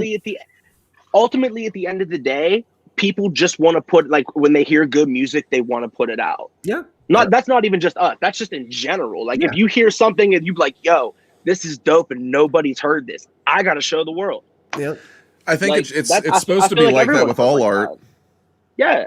Yeah. I mean, think about when we were younger and when we were into bands. Like, how stoked we were, like, oh, dude, look at this fucking Aiden record, or Silverstein, or Panic at the Disco, like whatever your fucking poison was. That's where the aggravating nature comes, because once you guys blow up or sign to that major or take that next step, they're no longer your little secret band you get to share because everybody's talking about them. Yeah. Everybody knows now. So like, and I mean, like the first couple, and like we did Warped Tour, like actually like the 2011 and 2012, we did like month stints on it. And like, dude, you want to talk grinding? Like the 2016 shit was fucking luxury compared to that. Like That's what I'm saying. The those horror were stories tours you told we me. had no fucking, like, bro, like security guards are making fun of us. Like, oh, you don't even have limits. You're not even a real band. I was like, what? Like, bro, fuck you. Like I'm out here. Fuck you. Like, Well, that security guard's also not a real cop, so. well, yeah, but you know what I'm saying? Like, it was just like, we're doing that to fucking basically just get shit on every day. And then you're just grinding. Like, bro, that shit was crazy. I remember, then it's like you said, who you know. Like, I remember, like, 2011, like, knowing people in, like, the catering shit and being like, yo, if y'all got any extra meals, then you know how lit that was for a fucking band out there? And it was just, like, Free food grinding on hard. tour is a godsend. Especially that catering.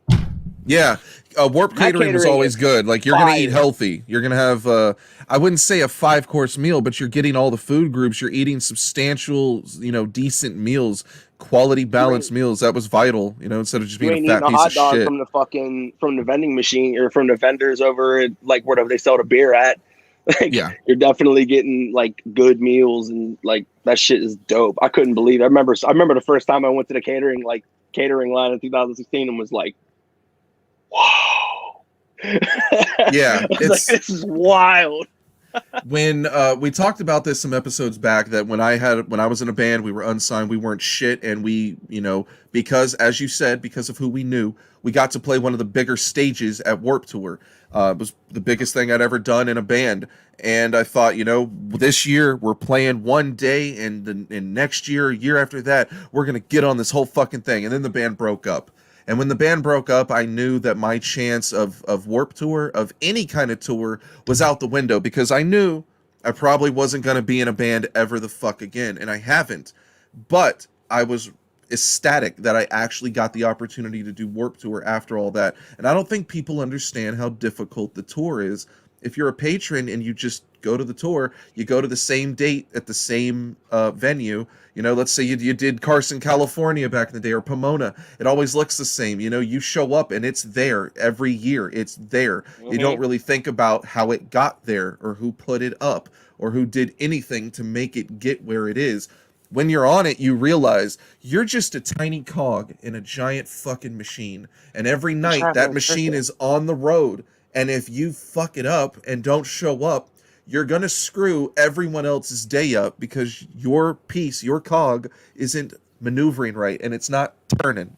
And it's just crazy. There's so many moving parts to it that any one thing could fuck everything else up. It is the ultimate test for bands. Like, you got to be able to get there, do your shit, and do it well. The bands that suck live, believe me, we all talk about them backstage. The bands that are really good live, and I'm looking at Veil of Maya, blew me out the water that year. Tremendous live. Bands that weren't good live, Wage War, Chelsea Grin, sorry. It was just, you'd walk by and you'd be like, God damn, who is that? And it's like, oh, that's Wage War. It's like, it doesn't even sound like Wage War. It's crazy. I just think it's crazy the tour is gone now, and it's like, what is the big annual tour you aspire to be on? You know, I don't think no one looked at Mayhem Fest like, I have to be on Mayhem Fest. Nobody really looks at these one-day fests like as a, you know, of course you want to play Download, you want to play a Rock on the Range or a Coachella or whatever, but it's like one day. That's it. It's over. To me, the two biggest like the two events of the summer, which oddly enough I never got to go to the one, was Warped Tour and Ozfest. Those were like the big two summer events until obviously they stopped doing Ozfest, which was tragic because it was dope in its own right. Is that when rock and metal took a decline in the US? Because I feel like it is. 100%. It's peak years. I mean, that was, I think, maybe not rock. That was of our heyday for metal. That was a sign of metal and the scene, at least back in the day, was how hot the summer tours were. If you could be a rock band and be huge, and now you can't. You could be a little band and have a fucking dope summer because you knew that you could be out on the road and you could go to, if you're in Southern California, you could go to a San Diego and LA and Orange County and play 2 or 3 different venues in each city. And because big tours came through, there was this culture of going and seeing smaller shows, going and seeing smaller bands. Pay to play was huge. I mean, it was something that was at the time, you know, it was a scene that was created honestly by just the kids that were in it. And that's probably why it did die out, right? Because eventually they grew up, they got older just as we did. I mean, we're from that scene. Anybody that are in those bands are our age nowadays, and they're either in a real job or they're you know, in some sort of career field that the band projected them into, or they're still in the band, but they're not doing this.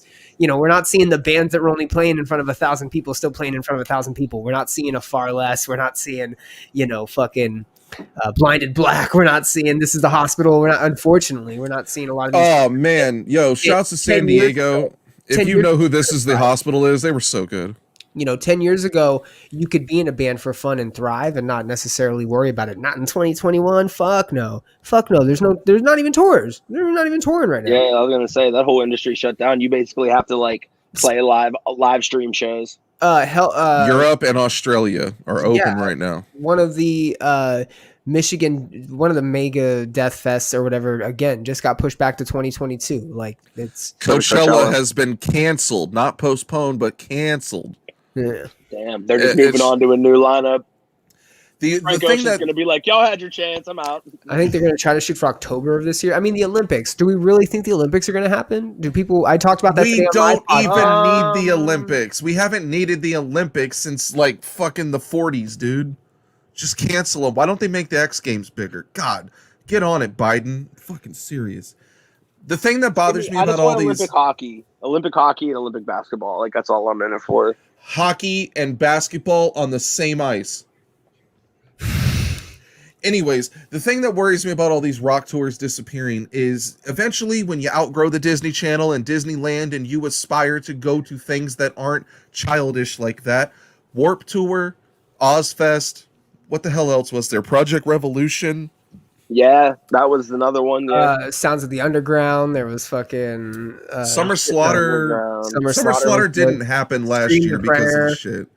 Scream the Prayer definitely died. Yeah, there was a lot. There was good ones. What tour is there for kids to look forward to? Because, like, you know, we obviously want to keep this music alive as much as we joke about how many bands suck. Like, we want this shit to keep going because this is the niche genre where we think authenticity lives more so than in on the radio and on television. As far as like breaking into the business and working with bands, this is the bands you work with. We want them to exist. We need these annual tours. I thought Ozfest had the best chance to come back if they did something with Knotfest, and Knotfest kind of hit the road. They did. I mean, a tour as big as that doesn't need to do 30 cities. You don't need to do 3 months worth like Warped Tour. You can literally just hit the biggest, like, pick the 8 or 10 biggest markets in the U.S., hit them, and you're going to satisfy enough people. Listen, unfortunately, I honestly think we're at the mercy of evolution and progress, and I think that the reason we're seeing those summer festivals die out is because what's hot is this weekend 3-day festival, this weekend 3-day getaway. That's why when Warped Tour did come back, they did the 2 or 3 stops, and they were 3-day stints. You know, I think that we're not going to have especially now, the luxury of these tours, but it really is the nature of the business. I think it's this 3-day pay in bulk, get your couple thousand attendees for It's going to be the camping festivals, right? your Like a 12 download. bands or your 20 bands. Yeah, the reason that there was, you look at Riot Fest, you look at, they brought back New England Metal and Hardcore Fest, they brought back all these festivals because it makes sense to do it over the 3 days. That's why Warped Tour came back that way, and ultimately, I mean, that's all you're gonna get, and unfortunately, it's gonna drown out and saturate a lot of those like mid-tier, lower-tier bands, but you are going to get the bands that thrive, and you're going to get bands that start their own festivals. Look at Slipknot. Look at A Day to Remember. A Day to Remember and Self-Help. Yes, look at these bands that have started their own dates. We talked to Wetzel about that for Attack Attack. These mid-tier bands, they're going to have to start doing their own nights where they're going out and they're making, because tours, they're not going to be reliable. You're not going to be able to hit consistent venues night after night and make a living in this kind of climate. Shit, even like fucking Swan Fest. Like everyone, Yes, you said, exactly. everyone's doing it. Like, yes. Shouts to Will Swan. Big shouts to Will Swan. Probably one of the few people in DGD I like. Shouts to Will. Shouts to Tim. Love those dudes. Got a question for you, Jordan. So does Medina Lake suck or suck? Medina Lake was, so the tour that we did with them, they were the best part of that tour consistently. In fact, let me tell you. That's the band with the twin, right? Yeah, the twin. Yeah, bro. They had to, so we pulled up to California on that tour. California! And We don't everybody care. on the tour dropped off. Medina Lake had to go and deal with some like legal issues because that one dude like hit homie with a brick or some shit. What? Like he was like, yeah, like I think it was the bass player. Like I don't even want to misquote this, but I think he like saved some girl from like getting like robbed or something, and dude like hit him with a brick and like fucked him up. Oh no. So they had to go back and deal with that. So they dropped off. Yeah, I'll hit you with a Everyone else brick. What's dropped up, off. Mike? And when like it was sucked when they left because they were like, they sounded the best, they were the nicest, they should have been headlining. Who was headlining? A band called Me Talk Pretty. Yeah, I know you don't know who that is. Oh wait. I'll wait. I was gonna say, don't worry, I'll wait. I was gonna say there's not anybody that like I'll shit talk, but like that tour was just like, man, that was hell. And that was like my first ever like club tour, like in like a touring band. So like I was just like, man, y'all really fucked up this experience for me. Except the last night. The last night was totally worth it. We pulled up and it would shout out this fucking random VFW in Binghamton, New York. We probably played to like 100 kids. And these kids were rowdy. Kids crowd surfing and shit. It felt like an old like 2005 show. I was like, man, that just made it all worth it. Definitely a good time. Dope. Man, I can't wait. I can't wait till we can get back and play shows again. Tell me about it, dude. It's been That was like the awful. biggest, like, I wanted to fucking like finish the Sant Cloud album and then play a show and then like, no, negative. I don't think people that attend the shows have any sort of clue how difficult it is. What do you think the hardest thing is about touring on Warped Tour? Bro, just being outside in that environment every day. We were talking, you actually made a point on it. I was going to comment on it. It said people don't know how hard it is. And I always tell the people that ask, I'm like, you came to Warped Tour to hang out. You like all that. You did it for the day. You're exhausted, right? They're like, yeah. I'm like, yeah. Imagine doing that 30 fucking times. Imagine doing it for 3 months and you can't get away from it and you're stuck See, living with the people that you hate. Yeah, I was gonna say, if there's anything, what's more miserable than being fucking 30 standing in the sun for more than an hour long? Like, if I gotta stand in the sun for longer than an hour, some shit better be going down. Because yeah, like it's definitely like a rough environment, but like you know that. It's not like it's not like, you know, if you're a band you're gonna work for, you've probably been to one, so you know what it's like. It's not like it's just, man, put some sunscreen on and be as friendly as possible. Yeah. It definitely gets interesting when you're, removed from everything at your house that is comforting and fun, and now you have to find new ways to have fun and relax on tour. And Warped is just another beast, man, because it's just so fucking long. Dude, I watched you guys play almost every day out there. There was like You two really bands that I did. had to watch a lot. Avion Roe and Hail the Sun on the same stage. I watched them almost every fucking day. Hey, fucking shout out Hail the Sun. I love those dudes. So Alan good. filled in on drums for us. Because remember, Josh had to go home for those few days. If the New Orleans story, we can get into that one actually, because I want to talk about that picture. But Perfect. I love Hail so the we Sun. had Good dude. Shouts to homie- Eric Garcia. But our homie Michael Carroll came out and filled in for a couple days, and then Alan did 2 shows and literally like played a show. It wasn't even much of a notice, and he still came out and just ripped it. I was just like, what? Like, And how then are the you next- able to do this? The next day, he's like, all right, I got it, dude, and fucking nailed it. Like the whole, like the other stuff, like he's just like, he knows it, but he's just kind of like making his way through it. But you're like, all right, no, that works, cool. Like It's the the next beautiful day, thing about he's like, drums. yeah, he's a man. Like everybody in that fucking band is so talented. It's crazy. It's super crazy. With Warped Tour being dead, it's over with, it's done. You did it a bunch of times. I only did it once. I visited a bunch of times, but I only toured the thing the one time. Do you miss it, and do you feel like you conquered it? Did I conquer? I mean, nah. Like conquering it is playing main stage, and like that was obviously the goal. But like, am I satisfied? Did I get my good enough taste of it? Yeah. Like that was cool. Like, here's the thing, and like, this isn't shitting on Warped Tour by any means, but like, I realized like when I was younger and I was playing and I was like that starry-eyed 13-year-old kid that goes to fucking Warped Tour and like you see in all 2003 lineup, you can imagine what that was like. Like I remember just being like, man, I want to do this. And I remember that being like the end all be all goal. And like I did, and then I got to do it, and I did it in like the first band, and now I'm in Sant Cloud. I'm thinking like, well, I got to think of like what's next, because like honestly, I said I kind of like accomplished all the goals, most of what I wanted for when I was a kid. So now I'm like, now I have to try to think of bigger ideas and like just trying to keep pushing the envelope. And now like not having a label to bounce the ideas off of and everything, like it can just be fully independent and just like within our group. And like that's incredible for me, at least. I like that. I kind of thought that was going to be your answer, because we're in two different positions. Like, I'm driving a fucking bandwagon, and you're actually making the art and in the band. So main stage should be the right goal for you. I didn't really have aspirations to drive a bigger bus, so I feel like I conquered it because I survived it. I didn't quit. I wanted to quit so many times. I hated every single person on my bus, and I didn't kill anyone. So I feel like I conquered it. And not for nothing, but like I remember, man, this sucks. I hate to do this, but like I remember back in the day, like those years as a kid going to Warped Tour, like you would see like the backstages are like completely lined with people and like all the bands supporting one another. And like I felt like by the time that we got there, like there wasn't any of that. No. You know what I mean? So like it really, I feel like I missed out on like the real camaraderie days of the tour, or either that or I just didn't get into the club. You know what I mean? The thing about camaraderie in the entertainment industry, in any field in entertainment, it's very superficial. Yeah, it is cliquey. It is.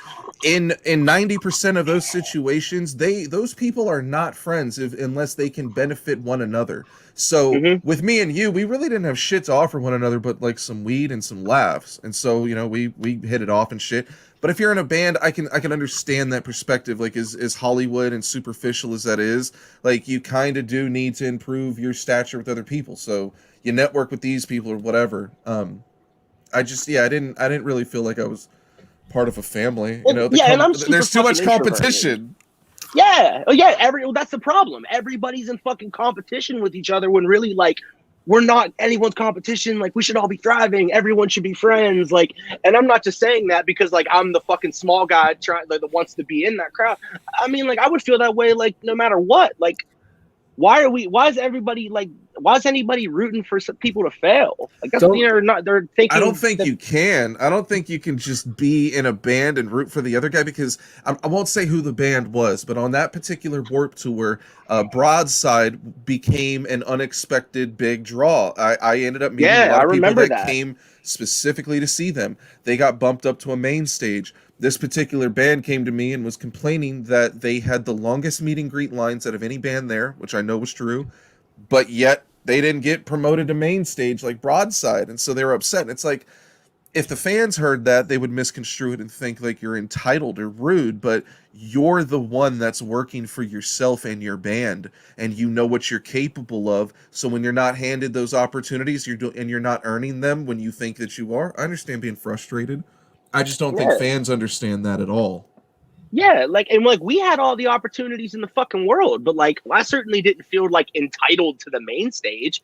Like I was just like, all right, I guess we'll get there when we get there, if we get there. Like, you know what I'm saying? Like, Did you feel entitled to a Kellen duet because he said he would do a duet with you? Because I find it hilarious. You are the third band I know that Kellen Quinn collaborated with, and he suggested to you that we should perform this live, and then didn't at all.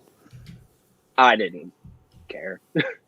I honestly, no, I'm not even saying that about like it was one of those things like, just let me know ahead of time so I step away from the microphone. Like that's all. Like, No, you were too easy going. it'd be wild to turn around and just see Kellen Quinn walking by me and be like, oh shit, like what's up, dude? Like here you go. I thought it would have been really good because, you know, you guys had a really good EP that would have clicked with his crowd, and I don't think enough of them got it in their hands. And I think a simple walking on stage and saying a couple lines on the microphone might have helped you there. And the fact that he didn't bothered me. I'm not a huge fan of Kellen. Yeah, but like you said, it also just goes to like, I didn't feel entitled to that. Like it's like like I wish you like. Do I wish he would have? You know, yeah, but like I certainly wasn't like expecting it. Like it's just like, all right, cool. If you do it, if not, then like I was.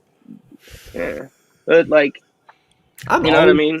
I'm always the shit just is what it is.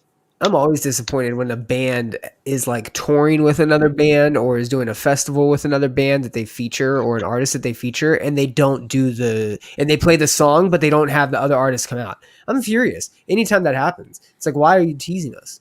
Like, especially when you throw the song out there and like you don't play it often, or it's not like a normal banger, but you're throwing the song out there and like the people know, yo, the other artist is right there. He's gonna hop on, right? He's gonna jump on, right? Well, but he's just like, standing there watching from side stage. Well, except the first day, that was it. He said their side stage, and then I turned around and he was gone. I was like, oh, I guess you're not singing it. Cool. He never. And then I got to do it. He never ever came back either. No. He never watched Jolly Kid. Nah.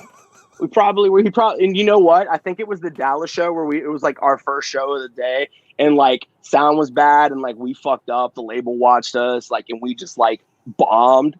And I was like, and everyone at Epitaph just went and deleted your album out of their iTunes library. Oh no! I mean, no, they came to shows after that, and like we played well, like, you know, and not for, like you said, people were watching us on the tour. They came to the shows and knew we were like that. We weren't bad. Just like, what do you got, Brian? I was waiting. He said that he wanted to talk about the New Orleans story in this photo. Yeah, what is this New Orleans story? Yeah, I was gonna say you gotta. It's kind of all in the way. You had took this fucking awesome picture of the storm. So obviously, we talked about it earlier when we had. It was the first time. It was the first day that Josh had to fly home, and we went in. We came in for the day. We talked to we talked to Kevin Lyman. We told him what happened, and he was like, "All right, we'll put you guys on last, and we're gonna try to, you know, we'll put the word out and see if we can find somebody to play drums." Flew in our homie from Dallas, like on that short of notice, like literally called him and we're like, "Bro, can you go to the airport like right fucking now?" Came to the airport, got it. We got in the van, ran through the set with them on a drum pad. Shout out Michael Carroll, you're still the fucking man for that. He probably will never see this. Wow, thanks. So we actually have a great reach. Thank you. No, I'm just saying, like, I don't know how much me and him actually like.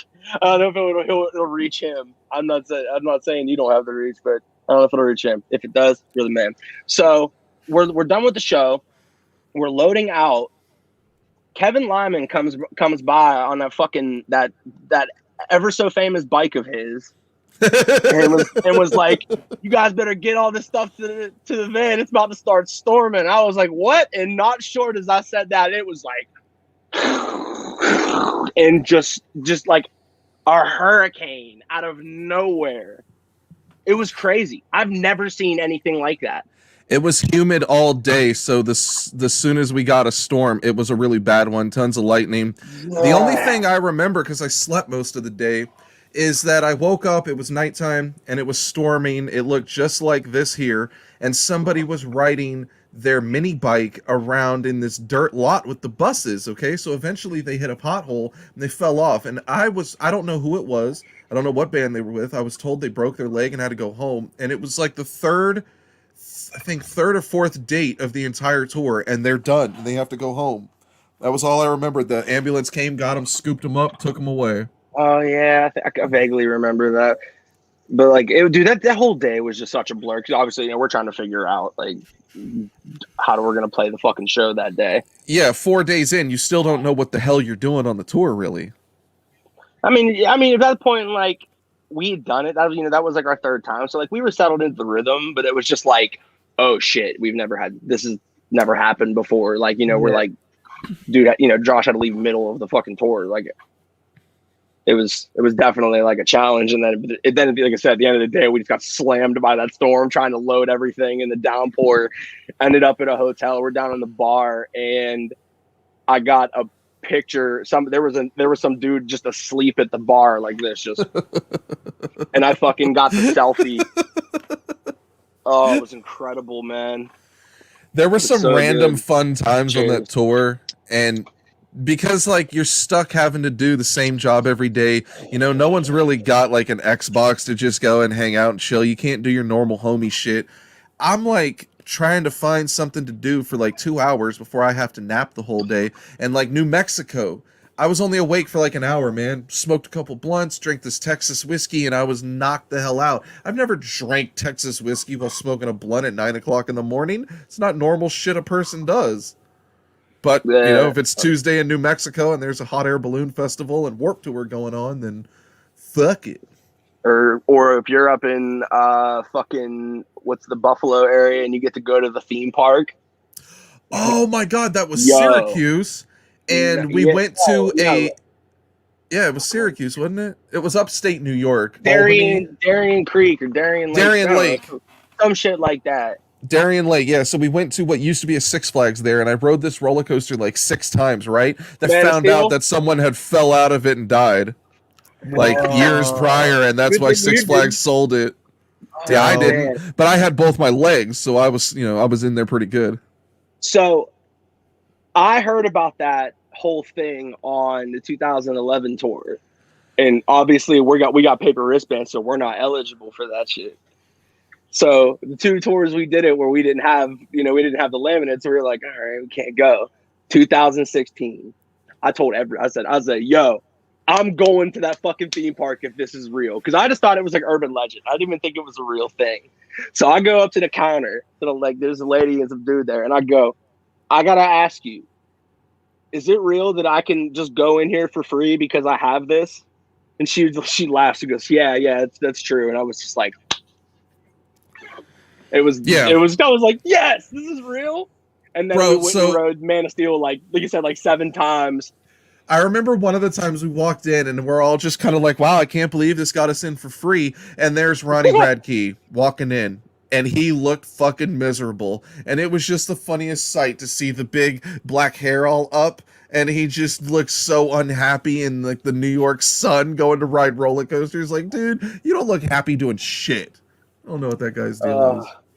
Dude, but like I remember, actually, I'm sad I don't have the fucking picture because it was hilarious. We ended up on the fucking same roller coaster. It was Too Close to Touch. We were label mates at the time. Yeah, and I like them. We dabbed at the picture. They had the camera at the end, and I didn't fucking buy them, and I wish I did.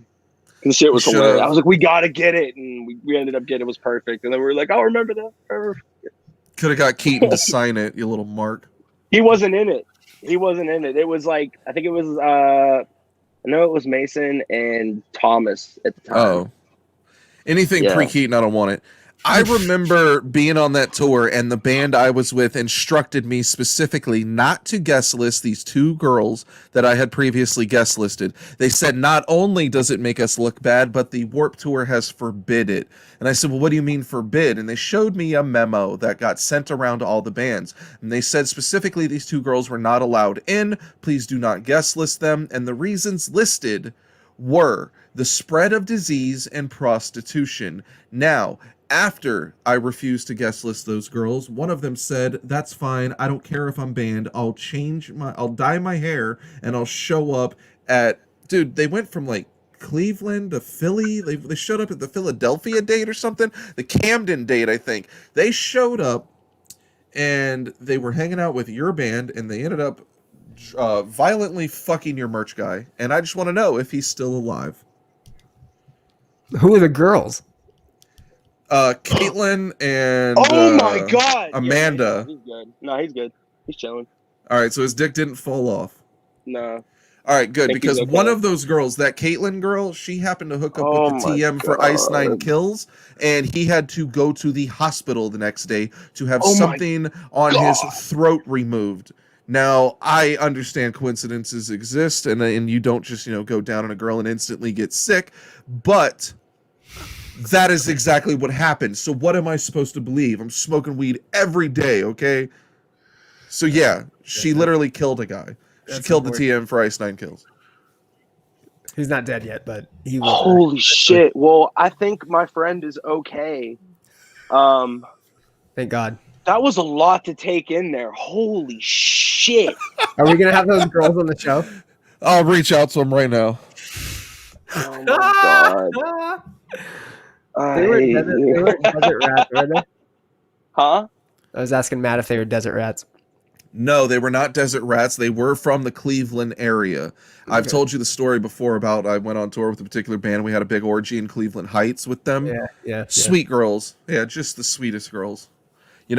Just met 8 dudes they had never met before in their life and just felt super comfortable being completely stark naked around them.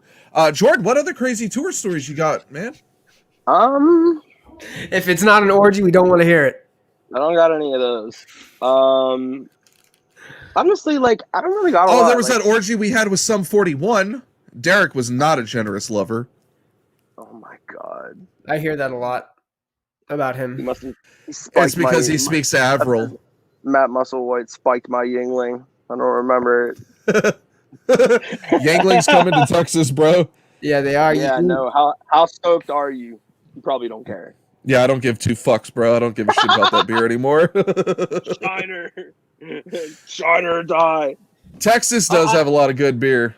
They do. They definitely do. But I do like that I'm gonna have the option to get Yingling while I'm in Texas. I will appreciate that. Shout out If to only we could get Permanente out here, we'd be set. Yeah. Dude, they franchise in other states, which is wild. I went to a Permante's in Detroit area. That's not cool. I'm sure you got but, shot, that's right? random. You got mugged. No, it was in a mall. It was actually really nice. But I was really shocked. I was like, wait, there's a fucking Permante's here? I only thought they were in Florida because everybody from Pennsylvania when they retire is I gotta move to Florida. It's time to move to Florida. Hey, Margaret. Hey, the Red Sox ain't won in a century. We gotta move to Florida. Yeah, retirement's kicking in. We need to go. This episode of I Hate the Scene is brought to you by Permanente Brothers, the best pastrami on the planet. Not really, but I wish. I mean, it is the best on the planet, but I wish that they actually sponsored me. Just pay me in pastrami, bro. You got fresh bread? It ain't that bad. I finally got them to follow me back on Twitter. It's a little prize. Yeah, dude. I got West Side Gun to follow me back one day, and I went. That's awesome. That's fucking dope. That's the reason he's leaving Shady, is because Matt told him to. Yep. Oh my god. He's like, yo, get out that deal, son. Yeah. I was like, bro, your boss got dissed by MGK. You need to sign somewhere else. Maybach music. Maybach music. Bumps. Woo. Ricky Rose. Did you see the videos of him and Diddy hanging out at Ross's mansion? or like I shouldn't even say mansion because that's undercutting it. His estate. I know Ronald McDonald, the real Ronald McDonald. He owed me 100 McNuggets. Oh, I was gonna say Maybach music. I think I said that we're putting out Your Every Sounds audio for Sant Cloud on February 1st on streaming services. Did I plug that? Did I not? Hey, Did I miss that's that? a great time to plug all your stuff, Jordan. Go for it. Where can they find I you? forgot all about that. Where can they find you at? So we're gonna put this song Your Every Sound. We've had a video out for it for like a month. That's like the only place that you could hear the song, and we're finally putting up the audio on all the streaming services on February 1st. Nice, man. Where can they find? So, are you only doing Sant Cloud right now? Is that the only musical? Actually, Are you still touring with Guns N' Roses? No, touring's been slow right now. You heard? Have you heard? Why, is something going on? Yeah, Not people mine. are getting sick. Like you? Yeah. Whatever. No, so I actually I have something that I do that I don't think I get to talk about a whole hell of a lot, and I do kind of want to put it out there. Put it So- out there, baby. One of the things that I did when I first started touring, like a lot of my downtime while I'm boring, don't have a whole lot of tour stories other than a couple of random partying nights here and there. Is I honestly I used to sit down and make beats because Nice. I had a lot of friends that rapped. And like I've always been fascinated with the art form. Like I grew up listening to it even when I was younger before I got into punk rock. And I wanted to start learning programming for Avion Roe purposes anyway, because we were going to start taking that direction when I first joined. So I was just like, well, this is probably a good way for me to master a program. And like, it's stuck with me. So like I produced for one of my best friends. He's on the podcast, Brett Roth. We just put out an album in last year called Self Quarantine. Just obviously, made it during the quarantine, and just trying to get him out there and get his shit going. And I think I'm gonna start diving into just like making like instrumental playlists and just like putting them up on Spotify, just because like I feel like that wave is it's starting to come up. Like people are just starting to really dig like the lo-fi hip hop instrumentals, or like people just for like a chill vibe. The Alchemist shit. Easy listening, good to smoke to, whatever, it's just relaxing. We're I think that's a wave I'm gonna start taking on through. I'm gonna start creating something because I'm doing a lot of you're trying to get Brett shit going, but like I think I'm gonna start expanding into that scene. But that's something that we that's a genre that we really enjoy here. Obviously, we're huge Alchemist fans. We're gonna have Nappy High on the show on February 19th, I believe. I'll send y'all some shit. Yeah, man. Once you get that up, let us know, man, because we'll blast it out for sure. Podcast stuff. Where can they find the podcast at? Good Sessions. Also, Good Session Podcast. Yeah, at Apple and Spotify. Fuck yeah. Excited about that. I'm gonna actually listen to it, man. I'm excited about the discussion stuff. I'm not. Where can they find you personally? Social medias. Or like if they want to fight. Yeah, what happens if at they Jordan Modro? At me. Throw them. Yeah, Adam, just like he's fucking me, said. bro. I need to throw those fisticuffs, son. What's up? Hey, Brian, you'll get a kick out of this. You remember old WCW commentator Mark Madden. Did you know he is a Pittsburgh native? I did not. Yeah, well, he has the #1 sports radio show in Pittsburgh, and he recently came under fire for speaking incorrectly about TJ Watt and how he skipped his exit interviews with the team, which was incorrect, and he's become public enemy #1 in Pittsburgh. Jordan here loves Mark Madden, the super genius, he called him. He Wow. called himself. Yeah. He gave himself that nickname, which is even worse. I just thought that shit was funny. It's all right. If he remembers me from the Twitter war that we had, I already know he doesn't like me. He definitely didn't like your band. Brian, where can they find you? Of Brian of Death on the gram, on the tweet, and that's just it. On the gram and on the tweet, you can find my podcast. On the gram, on the tweet, and other social medias you couldn't think of. It's the only two I got. You can What's your Parler account? It's currently suspended. I gotta wait till the app gets back up. You can find my podcast, the Common Chaos Podcast, on Spotify, Stitcher, Apple Podcasts. Did they have a new episode or anything? They do today. Actually, just released a brand new episode. You can check that out. I talk about all the happenings of January season 2021 because this shit's off to a fucking wild start. So if you want to listen to that, you can head on over to commonchaos.net. Give it a like, a subscribe, a share. Tell your friends and family. Hey man, I might have to have you on there, Jordan. You know, since we're into the discussional shit, I might have to tag you in and get you on an episode or something. Wow, just gonna poach guests off this show. How lazy can you man. be? You know, got to do what I got to do. Matt, where can they find you at, buddy? You can find me at Instagram. We'll be dropping some Instagram live videos later this week at iHateTheScene. You can find me on Twitter at IH8TE the scene because some dumb son of a bitch stole the user tag we wanted to use. Brian, what do we tell that person?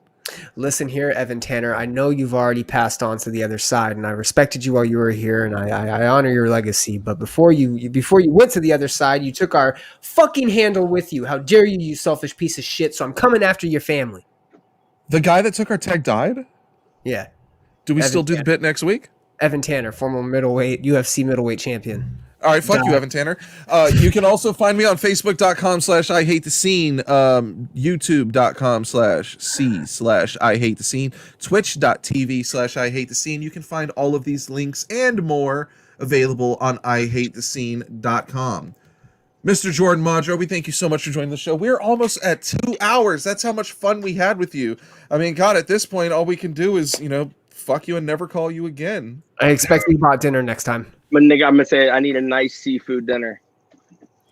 You need a nice seafood dinner?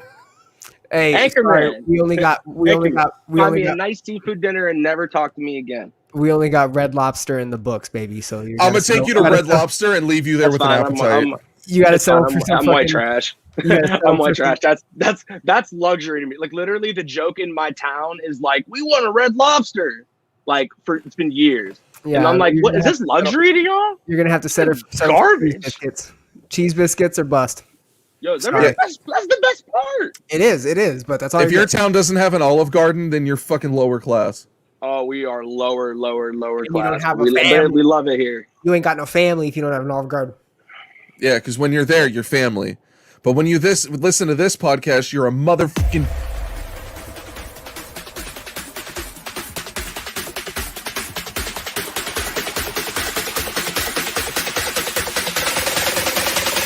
I knew I was fucked.